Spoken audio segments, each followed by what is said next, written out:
سلام رفقا، امیدوارم حالتون خوب باشه. به شهر یکتان خوش اومده. امروز در خدمت هستم و آموزش ساخت این تصاویر زیبا.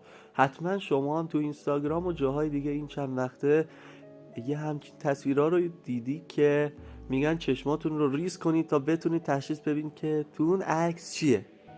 اگه دلتون میخواد از اینا بسازید، کافی ادامه ویدیو رو ببینید و کارهایی که میگم رو بکنید تا شما بتونید کاملا به صورت رایگان و بدون پرداخت حتی 1 تومن این تصاویر زیبا جذاب رو خودتون بسازید و هر کجا خواستید منتشرش کنید. پس توی ادامه ویدیو با من همراه باشید.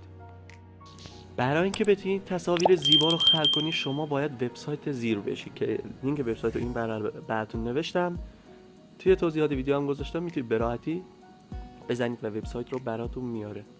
کاملا رایگان بدون ساخت هیچ اکانتی براتون میاره، بدون نیاز به فیلتر شکن هم کار میکنه و تست شده و مطمئنه.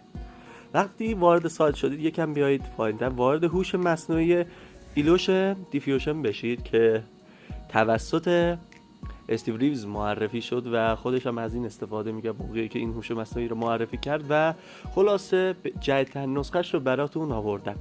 وقتی وارد سایت شدید یکم منتظر بمونید که براتون سایت رو بیاره.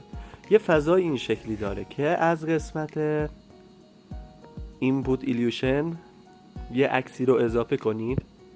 من همون عکس رونالدو رو کار میکنم باش. خب حالا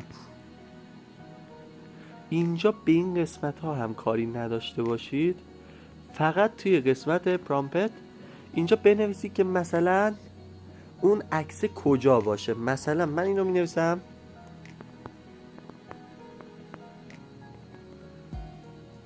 مثلا عکس توی دریا باشه، ببینیم چی برام میاره. دیگه به بقیه گزینه ها کاری نداشته باشید، فقط روی ران بزنید.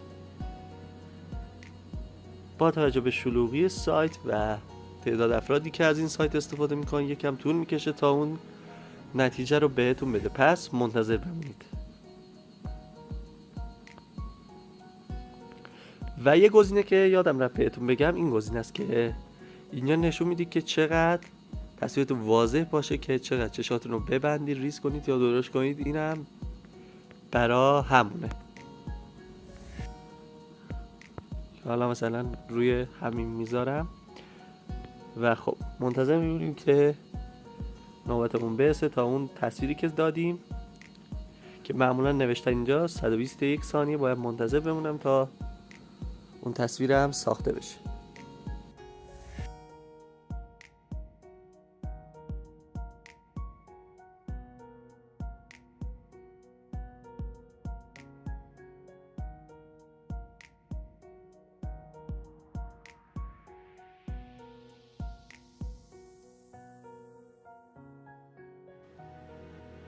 می‌بینی که تصویر رونالدو رو تو همون دریا برامون نبود که به راحتی با یکم نازک کردن چشماتون میتونید اون تصویر رو ببینید.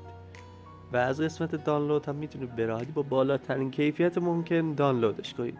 امیدوارم از این ویدیو خوشتون اومده باشه. ویدیو رو حتما لایک کنید، بعد دوستاتون هم بفرستید. چنل مردم با کد و زنگوله بغلش هم حتما روشن کنید که از ویدیوهای جدیدی که براتون میذارم با خبر بشید.